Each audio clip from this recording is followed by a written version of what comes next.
அவைக்கு கடன் வாங்காது. கடன் வாங்கி கொண்டால் சிக்கிக் கொள்வார்கள்.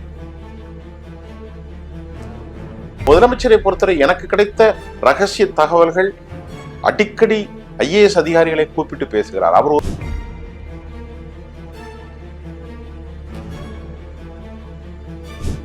பட்ஜெட்ல 70,000 கோடி வட்டி கட்டணும், பட்ஜெட்ல கல்விக்கு ஒதுக்கணும், சுகாதாரத்துக்கு ஒதுக்கணும், எல்லாவற்றுக்கும் ஒதுக்க வேண்டும். அவங்க சொல்லியிருக்காங்க 2-3 வருஷம் ஆகும்.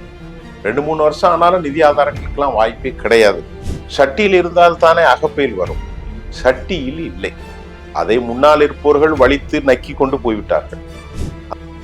என்னடா தம்பி விஜய் நமக்கு ஒரு 2,500 ரூபாய் தராம போயிட்டார அப்படின்னு இருப்பாங்க. ஆனாலும் பொறுத்துக்கிடணும், தேசத்துக்காக மக்களுக்காக ஒரு அளவுக்கு தான். ஆனா பட்ஜெட்ல பெரிய எதிர்பார்ப்பு ஒன்றும் இல்லை, பெரிய அளவுல இல்லை. கடந்த பட்ஜெட்டுக்கும் இதற்கும் உள்ள வித்தியாசம் என்னவென்றால், இந்த பட்ஜெட்டில் அலோகேஷன் பெரிய அளவிற்காக எதுவுமே இல்லை. இவர் என்ன செய்யணும்னு நினைக்கிறேன்னா, மக்கள்கிட்ட மன்னிப்பு கேட்கணும். மக்களை பார்த்து, மக்களை என்னை மன்னித்துக் கொள்ளுங்கள், நான் சொன்னேன் உண்மைதான், எனக்கு இயலவில்லை, இவ்வளவு பிரச்சனை இருக்கிறது, அவர் கன்ஃபர்ஸ் பண்ணணும் to the people, the state. என்ன அநியாயம் தெரியுமா? அட பாவிகளா, கொஞ்ச காலம் வாழ போற உலகத்துல நாசமா போய் இந்த கட்டடம்லாம் புழுகுடுன்னு கொடுத்துரும். இவ்வளவு அநியாயம். இதை தடுத்தாலே இந்த அரசு நல்ல விஷயத்துல தான் வரும். iPlus TV, India's #1 QLED TV, crystal clear picture quality with 3-year replacement warranty, smart voice, smart entertainment. 4ஆம் துண் நேயர்கள் அனைவருக்கும் வணக்கம். இன்று நம் நிகழ்ச்சியின் சிறப்பு விருந்தினர் அரசியல் விமர்சகர் திரு சுஃபியான் அவர்கள் இணைந்துள்ளார். வணக்கம் சார். வணக்கம். 1967 திமுகவுடைய முதல் பட்ஜெட் தாக்கல் செஞ்சாங்க. அது ஒரு பெரிய ஒரு மாற்றத்தை ஏற்படுச்சுன்னு சொல்லலாம். இப்ப 1977 அதிமுக மக்கள் நலத்துக்காக பல திட்டங்களை கொண்டு வந்தாங்க.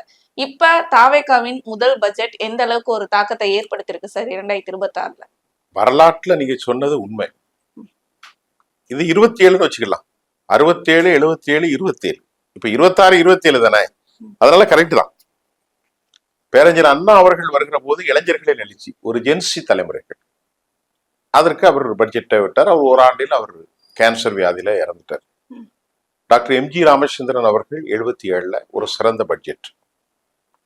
ஆனாலும் எம்ஜிஆர் அவர்களிடத்தில் எதிர்பார்த்தது மற்ற தலைவர்களை விட வித்தியாசமானது. அவரை ஒரு மனித புனிதராக மக்கள் பார்த்தார்கள். சரி, இன்றைக்கு விஜய் ஜோசப் அவர்களுடைய இந்த பட்ஜெட்ல அதிகாலையிலே நான் குறிப்பிட்ட தொலைக்காட்சிக்காக சென்று கொண்டிருக்கிற காலகட்டத்தில் மக்களை பார்த்தேன், ஏழைகளை பார்த்தேன், அவர்களிடத்திலே பேசினேன். எங்கள் அலுவலகத்திலே இருந்த ஏராளமான பேர், 30க்கும் மேற்பட்ட பணியாளர்கள். அவர்களிடத்தில் கேட்டேன், எங்களுக்கு இன்றைக்கு 2,500 வருமா என்று கேட்டார்கள். எனக்கு தெரியாது.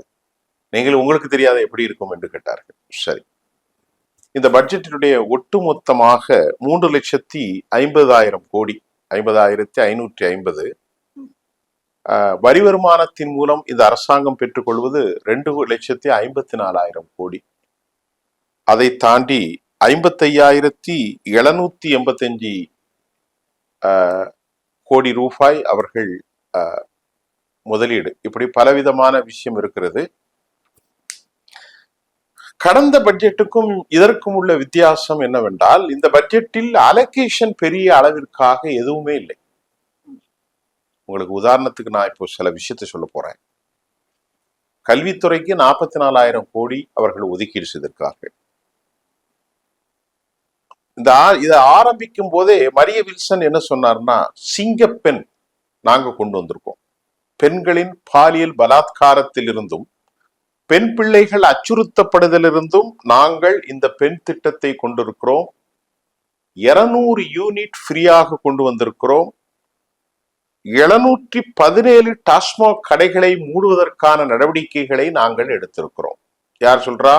முதல்ல மரிய வில்சன் சொல்லி விட்டுட்டு இதுல முக்கியமாக சொல்றார், கடந்த ஆட்சியில், கடந்த காலங்களில் அரசியல்வாதிகளால் சுவாகா செய்யப்பட்ட டெண்டர் முறைகேடுகளை தமிழ்நாடு அரசு தடுத்துள்ளது. இப்போ கடந்த இதுல பாத்தீங்கன்னா, ஒரே வங்கி ஒரே எண்ணில இருந்து 10 பேரு கொடுப்பான். இது ரொம்ப நல்ல விஷயம். டெண்டர் முறைகேடுகளை தடுத்திருக்கிறது. விஜய், ஒரு விஷயம் எனக்கு நல்லா புரியுதுமா. ஊழல் இல்லாத ஒரு அரசை உருவாக்க முயற்சிக்கிறார். ரெண்டு இருக்கு ஊழல்ல, ஒன்னு பிரைப், இன்னொன்னு கரப்ஷன். போற போக்குல 5 ரூபா 10 ரூபா கொடுத்து கதையை முடிக்கிறது கரப்ஷன். பிரைப் என்பது, இப்ப இந்த சாலை போடுறான்னு வைங்க, ஒரு 10 கிலோமீட்டர் சாலைக்கு ஒரு 10 கோடி ரூபா ஒதுக்குனான்னா 7 கோடி ரூபா தான் செலவாகும், 4 கோடி ரூபா சுவாகாயிரும். அப்ப அந்த சாலையுடைய தரம் என்ன இருக்கும்? அதைத்தான் சொல்றாப்ல விஜய் அரசு. அதாவது நாங்கள் டெண்டர் முறைகேட்டை தடுப்பதற்கான நடவடிக்கை எடுத்திருக்கிறோம். இது ரொம்ப நல்ல விஷயம்.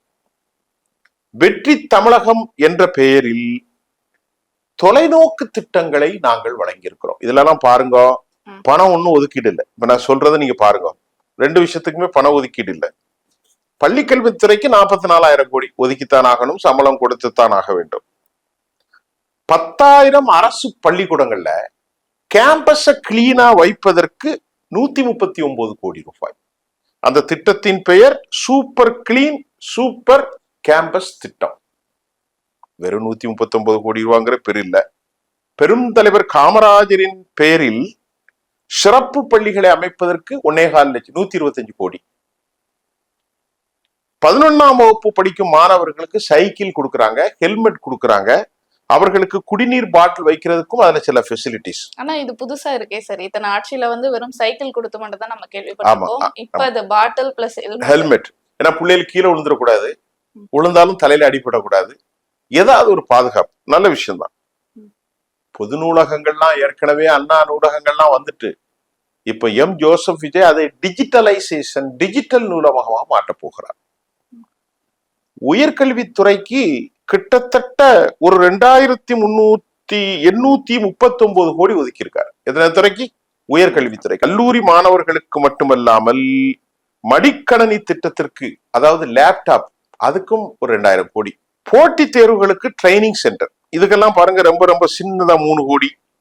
தாவேக அரசின் முதல் பட்ஜெட்ல இந்த அளவிற்குத்தான் ஒதுக்கீடு இருக்க தவிர பெரிய அளவில் ஒதுக்கீடு இல்லை.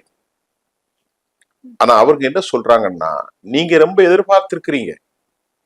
இப்ப மக்கள் காலையில என்ன கேட்டாங்க, எங்களுக்கு 2,500 ரூபாய் வந்துருமா? நாங்க மக்கள்கிட்ட கேட்கும்போது மக்கள் சொன்னாங்க, எங்களுக்கு பிரதானம் 2,500 ரூபாய், 6 சிலிண்டர். விவசாயிகளுக்கு விவசாய கடன் தள்ளுபடி, அது வெறும் 75,000 நிறுத்திக்கிட்டார். அப்புறம் திருமணமான 5 லட்சம் வருமானத்துக்குள்ளவர்களுக்கு பட்டிச்சேலையும் 1 பவுன் நகையும். மாமன் சடங்கு நம்ம ஒண்ணு கையில சின்ன பிள்ளை. வேலையில்லா பட்டதாரிகளுக்கு மாதம் 4,000 ரூபாய். எல்லாருக்கும் 4,000 வருமே. இதெல்லாம் இன்னைக்கு சொல்லுது ஜோசப் அரசு. கொஞ்சம் டைம் ஆகும், நாங்க we can find out, எங்களுக்கு முடியும், நல்ல நிலைகளை அறிந்து it takes some time, அதுக்கப்புறம் நாங்க அவங்களுக்கு சில உதவிகளை செய்வோம், இந்த பட்ஜெட்ல சாத்தியம் இல்லை அப்படின்னு சொல்லிட்டு பெரிய அளவிலான ஒதுக்கீடுகள் எதுவும் இல்லை. இருப்பதை மேனேஜ்மெண்ட் பண்ணி அவர்கள் சில திட்டங்களை கொண்டு வராங்க. இப்போ உதாரணத்திற்கு தமிழ்நாடு அரசினுடைய வருவாய் என்ன? 3 திட்டம் தான். 1 வரி வருவாய், அது முழுக்க ஜிஎஸ்டியின் தலைமையில எங்க போகுது? டெல்லிக்கு போயிருது. தமிழ்நாடு அரசு அவங்க கொடுக்கிறதான் பெற்றுக்கொள்கிறார்கள். நம்ம தமிழ்நாட்டில் கிடைக்கும் வரி வருவாய்களை மேகாலயாவுக்கும் ஆசாமுக்கும் பாரதிய ஜனதா ஆளுகிற மாநிலங்களுக்கும் சவலை பிள்ளை என்று அவர்கள் பிரித்து கொடுத்து விடுகிறார்கள். நாம் கொடுக்கிற 1 ரூபாயில் 30 பைசா, அவ்வளவுதான், நமக்கு 25 பைசா தான் வருது. மீதி ரூபாய்களை எல்லாம் மத்திய அரசு எடுத்துக் கொள்கிறது. நல்லா கவனித்துக் கொள்ளுங்கள். மாநில அரசுக்கு வரக்கூடிய நிதிகளில் கூட அவர்கள் டிஸ்கிரிமினேஷன் சரியாக கொடுப்பதில்லை. PM ஸ்ரீ திட்டத்தில் கையெழுத்து போட்டா மட்டும்தான் ரூபாயை தருவேன்னு சொல்றாங்க. 2,500 கோடி வரவே இல்லை. அந்த திட்டத்தில் கையெழுத்து போட்டா தான் வரும்னு மத்திய அரசு சொல்லுது. இப்ப நமக்கு வருமானம் என்ன இருக்கு தமிழ்நாட்டுல? குடிக்கிற சாராயத்துல 50,000 கோடி, பட்டா ரெஜிஸ்ட்ரேஷன்ல ஒரு 22,000 கோடி, வரி விதிப்புனால GSTல உள்ள கோரி, மைன்ஸ்ல கொஞ்சம் பணம் வரும். இது தவிர என்ன வரி மதிப்பு இருக்கு? இப்ப உதாரணத்துக்கு மாசம் 1,000 ரூபாய் திமுக அரசு கொடுத்தது தானே, அதன் மூலமாக வருஷத்திற்கு 18,000 கோடி ரூபாய்.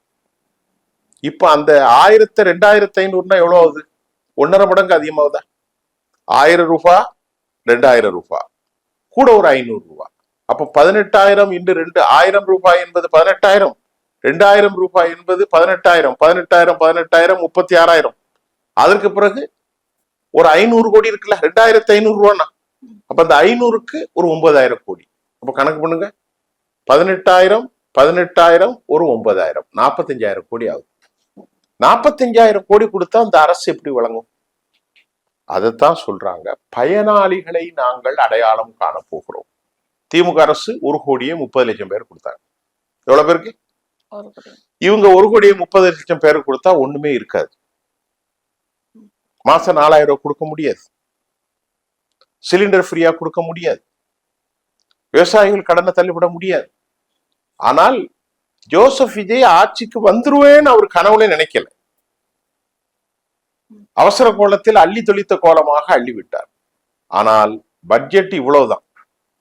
பட்ஜெட்ல 70,000 கோடி வட்டி கட்டணும், பட்ஜெட்ல கல்விக்கு ஒதுக்கணும், சுகாதாரத்துக்கு ஒதுக்கணும், எல்லாவற்றுக்கும் ஒதுக்க வேண்டும். ஆகவே இது ஒரு கண் துடைப்பாகத்தான் நடந்திருக்கிறதே தவிர இதன் மூலமாக இந்த அரசாங்கத்தை நான் குறை சொல்லல. உடனே மத்த அரசியல்வாதி மாதிரி குறை சொல்றதுக்கு வாய்ப்பு இல்லை. சட்டியில் இருந்தால் தானே அகப்பையில் வரும், சட்டியில் இல்லை. அதை முன்னால் இருப்பவர்கள் வலித்து நக்கி கொண்டு போய்விட்டார்கள். அந்த பாவிகளை இறைவன் மன்னிக்கவும் மாட்டான். 4,500 கோடி ரூபாய் ஒதுக்கி இருக்காங்க மெட்ராஸுக்கு. எவ்வளவு சாப்பிட்டு இருக்காங்க கொஞ்ச நெஞ்சமா? இந்த வேலுமணின்னு ஒரு அதிமுக மந்திரி கொஞ்ச நெஞ்சமா அடிச்சா மனுஷன். இன்னைக்கு ஜோசப் விஜய் நான் குறை சொல்ல முடியாது, ஒரு பத்திரிகைக்காரன சொல்றேன். அவர் ஏதோ நடவடிக்கை எடுத்திருக்காரு, மத்தவங்கள மாதிரி 2,500 கோடிக்கு அப்படி சொல்றதுக்கு நான் Arasu, I am not a politician. I got of some information, என்கிட்ட சில தகவல்கள் இருக்கிறது. இத்தனை லட்சம் கோடிக்கு இவ்வளவு டெபிஷியன்ட், வருவாய் பற்றாக்குறை இருக்கு, வட்டி கட்டணும், மேனேஜ்மெண்ட் பண்ணணும், சம்பளம் கொடுக்கணும். கடந்த 3 நாளைக்கு முன்னாடி ஜோசப் விஜய் ஒரு அறிக்கை விட்டு இருந்தார். ஐஏஎஸ் ஆபீசர்லாம் தங்களிடத்தில் இருக்கிற ஒரு கார் தான் வைக்கணும். எல்லா ஐஏஎஸ் ஆபீசரும் 3 கார் 4 கார். யார் அப்ப விட்டு பணம்? இவன் பொண்டாட்டி கார்ல போறதுக்கு, இவன் மருமகம் போறதுக்கு, பேத்தி புள்ள ஸ்கூல் போறதுக்குலாம் அரசு பணம். மாசத்துக்கு 25 கோடி ரூபாய், வருஷத்துக்கு 300 கோடி. ஒரு காருக்கு மேல எவனும் வைக்காத எல்லா காரையும் கொண்டு விடணும். தரமணி, சைதாப்பேட்டை, பெசன் நகர், அடையார், இப்படி எல்லா இடங்கள்லயும் அரசு கேம்பஸ்ல அவ்வளவு பேரும் வண்டியை கொண்டு விட்டாங்க. இது ஒரு பாராட்டுதலான நடவடிக்கை. நான் ஒரு ஐஏஎஸ் ஆபீசர்னா நான் மட்டும் தானமா பயன்படுத்தணும். என் பொண்டாட்டி, என் புள்ள, என் பேரன், என் பேத்தி எல்லாரும் காரை வச்சிருக்கணும். போடாத கல்ல பெட்ரோல் போட்டு காசு அடிச்சிருக்கான். இன்னைக்கு நம்ம ஊர்ல ஒரு சாதாரண ஒரு பாட்டி அம்மாவுக்கு 500 ரூபாய் கிடைக்காம மருந்து சாப்பிடாம செத்து போகுது. இந்த கொள்ளையர்கள் எனக்கு ரொம்ப வருத்தமா இருக்கு. என்ன பேசணும் தெரியல. டிஎம்கே எல்லாம் அடிச்ச கொள்ள கொஞ்ச நெஞ்ச இல்ல, கொஞ்ச நெஞ்ச கொள்ள இல்லமா. அவங்க இன்னைக்கு என்னமோ உதயநிதி பிரச்சனையை வச்சு பெருசா பேசிக்கிட்டு திரியறாங்க. அது பேசிட்டு இந்த அரசாங்கத்தை என்னால குறை சொல்ல முடியல. அரசாங்கம் வாக்குறுதி கொடுத்தது குறையா இருக்கலாம், ஆனால் குறை சொல்ல முடியல என்னால. ஆனா போன முறை கொடுத்த திமுகவின் வாக்குறுதிகளை அந்த பட்ஜெட்டும் இந்த பட்ஜெட்டையும் எப்படி பாக்குறீங்க சார்? அவங்க முதல் பட்ஜெட்லயே வந்து பல விஷயங்கள் கூட்டுறவு கடன் தள்ளுபடி, அதே போன்று இலவச பேருந்து, இந்த மாதிரி பல விஷயங்கள் சொல்லியிருந்தாங்க. இந்த முறை அந்த இலவச பேருந்து கூட இல்லையேன்ற ஒரு ஏமாற்றம் வந்து மக்களிடையே. பரவாயில்லை, அது ஏமாற்றமாகவே இருக்கட்டும். ஏமாற்றப்பட, அதாவது ஜோசப் விஜய் அது தவறுதான். நீங்கள் கேட்ட கேள்வி ரொம்ப கரெக்ட் தான். விடியல் பயணம் என்ற பெயரில் அறிவித்தார். இவர் வந்து தமிழ்நாட்டுல ஃபுல்லாவே போகலான்னு அறிவிச்சிட்டார். இவர் வந்து என்ன செய்யணும்னு நினைக்கிறேன்னா, மக்கள்கிட்ட மன்னிப்பு கேட்கணும். he confessed, he will confess, கண்டிப்பாக செய்ய வேண்டும், செய்வார். மக்களை பார்த்து, மக்களை என்னை மன்னித்துக் கொள்ளுங்கள், நான் சொன்னேன் உண்மைதான், எனக்கு இயலவில்லை, இவ்வளவு பிரச்சனை இருக்கிறது, அவர் கன்ஃபர்ஸ் பண்ணணும் to the people of the state. ஏன்னா இங்க இருந்து போக்குவரத்து துறை எவ்வளவு நஷ்டம் தெரியுமாமா? 56,000 கோடி. போன முறைலாம் என்ன நடந்துச்சு தெரியுமா? போடாத டயரை ரீட்ரேட் பண்ணி போட்டிருக்காங்க. பட்டன் போட்டு கருப்பு பெயிண்ட் அடிச்சு புதிய டயர் போட்டதா கணக்கு எழுதியிருக்காங்க. நான் சொல்ற புரியுதா? ஒவ்வொரு 19 எத்தனையோ பேருந்து 8 கார்பரேஷன் இருக்கிறது. 8 தந்தை பெரியாரகம், கேடிசிலாம் புது டயர் போட்ட மாதிரி கணக்கு போட்டு ரீபட்டன் போட்டு கருப்பு பெயிண்ட் அடிச்சு கணக்கு எழுதியிருக்கான். ஒரு 50 ரூபாய் பெருமான சாமானத்தை 50,000 ரூபாய் போட்டிருக்கான். திமுக ஆட்சியில் அடிக்கப்பட்ட கொள்ளைகள் கணக்கு இல்லை. 10 ஸ்கொயர் மீட்டர் தான் எடுக்கணும்னா 100 ஸ்கொயர் மீட்டர். ஒரு பேச்சுக்கு சொல்றேன், 1000 சதுரடிக்குள்ளுதான் மண் எடுக்க முடியும்னால் 50,000 சதுரடி.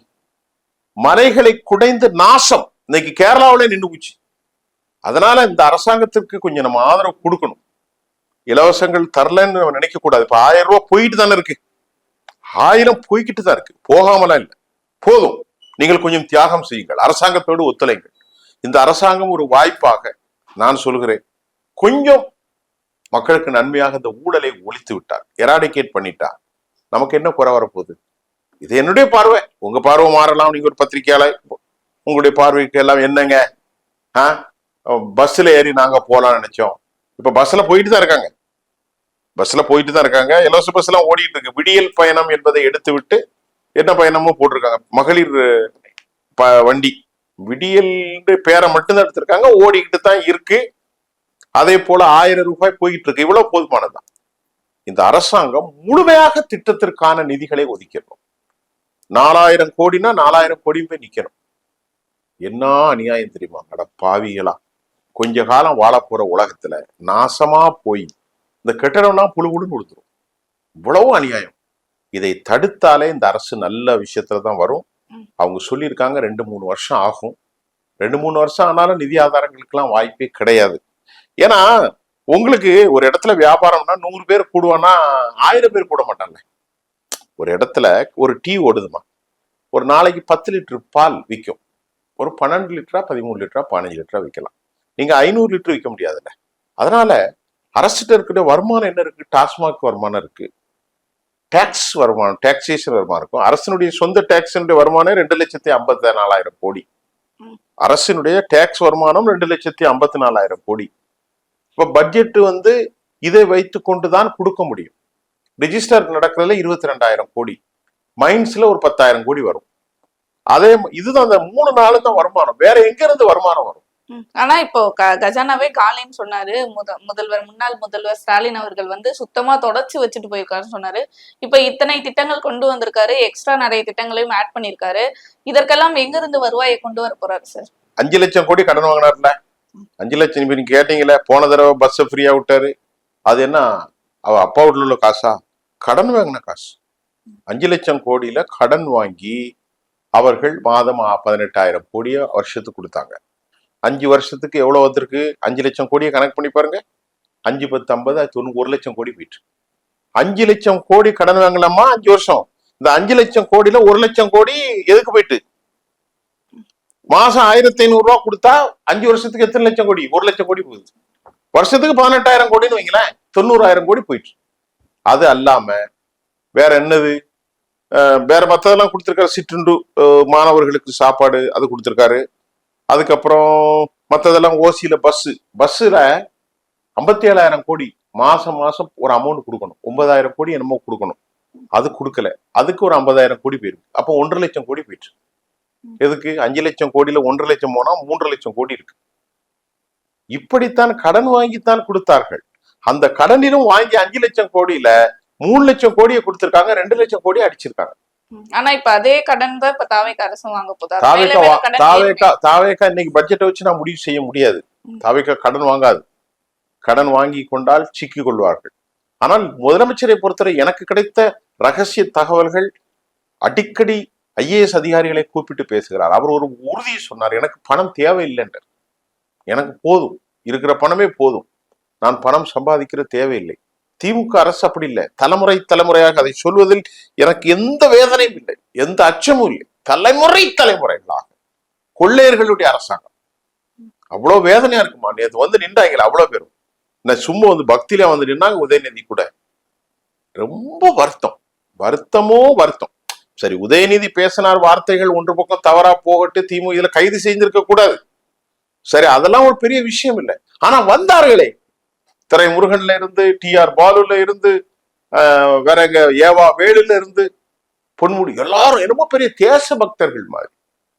அப்படிலாம் கிடையாது. இவர்கள் இன்னும் அடிக்க முடியவில்லையடா, ஐயோ அடுத்த திட்டம் போட்டு வச்சிருந்தோமே, இந்த 2 ஸ்கூலை வாங்கிடலாம், ஐயோ இந்த இடத்துல அந்த ஜீசஸ் கிரைஸ்ட் கூட்டத்துல போடுவோம், ஆண்டவரே மறுபடியும் ஆட்சி வந்துட்டுன்னா இதுல அடிச்சிருக்கலாமே அப்படின்னு திட்டம் போட்டு வச்சிருப்போம்ல.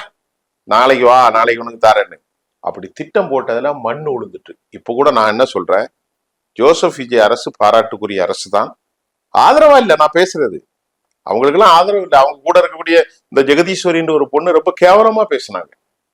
திருப்பி சொன்னா ஜட்டிய கலத்தி அடிப்பேன்லாம் சொன்னாங்க. இதெல்லாம் பேசக்கூடாது. அவங்களெல்லாம் வெளியே தூக்கி வீசணும் ஜோசப் அரசு.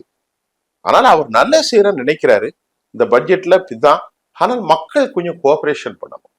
மக்களை நான் என்ன நினைக்கிறேன்னா, இந்த தேசம் நல்லா இருக்கணும், என்னுடைய மக்கள் நல்லா இருக்கணும், எல்லோரும் சுபிட்சமா இருக்கணும். நான் மட்டும் நல்லா இருக்கக்கூடாது, என்னுடைய பிள்ளைகளும் நல்லா இருக்கணும். எங்களுடைய குழந்தைகள், நான் என்னுடைய பிள்ளைக்கு 100 கிராம் மிச்சர் வாங்கி கொடுக்குறேன், அடுத்த ஏழை பிள்ளைய வச்சுட்டு அப்பா எனக்கு ஒரு 100 கிராம் மிச்சர் வாங்கி கொடுக்காம கண்ணீரோடு கொண்டு போக கூடாது. நான் நல்லா இருக்கிற மாதிரி என் பக்கத்து வீட்டு பிள்ளை நல்லா இருக்கும். எளிய பின்னணியில் உள்ள மக்கள், ஏழைகள்லாம் நல்லா இருக்கணும். இத்தனாயிரம் கோடிகளை வச்சிருக்கீங்கள பாவிகளா, என்னைக்காவது இந்த வழியே தலித்து மக்களை பத்தியோ, ஏழை பிள்ளைகளை பத்தியோ, ஒடுக்கப்பட்ட குழந்தைகளை பத்தியோ என்னைக்காவது நினைச்சிக்கலாம்? நினைச்சா இவ்வளவு கொள்ளையடிச்சிருப்பீங்களா? ரொம்ப வருத்தம். ஆனா இந்த பட்ஜெட்டை பார்த்து திமுகவோட ரியாக்ஷன் எப்படி இருக்க போகுது சார்? ஏன்னா பல விஷயங்கள் அவங்க வந்து ப்ரிப்பேர் பண்ணி வச்சிருந்ததாவும், இந்த மாதிரி கேள்விகள் எல்லாம் எழுப்பலாம்னு நிறைய ப்ரிப்பேர் பண்ணதா சொல்லப்படுது. திமுக என்னன்னா, எம்மா நீங்க கேக்குறது அவங்களுக்கு இவனை எதையாவது சிக்க வைக்க மாட்டானான்னு பாக்குறான். அவங்களுக்கு வேற ஒன்னும் நோக்கம் இல்லை. இப்ப எல்லாம் பெருசா பேசுறாங்க, உதயநிதி அப்படி இப்படின்னு. அவர் பேசுனதே ஒரு கேவலமான வார்த்தை தானே. என்ன வார்த்தை அது? ஒரு பொம்பளை இருக்கட்டு, 1000 பேச்சு இருக்கட்டு, அந்த மாதிரி வார்த்தை பேசக்கூடாது.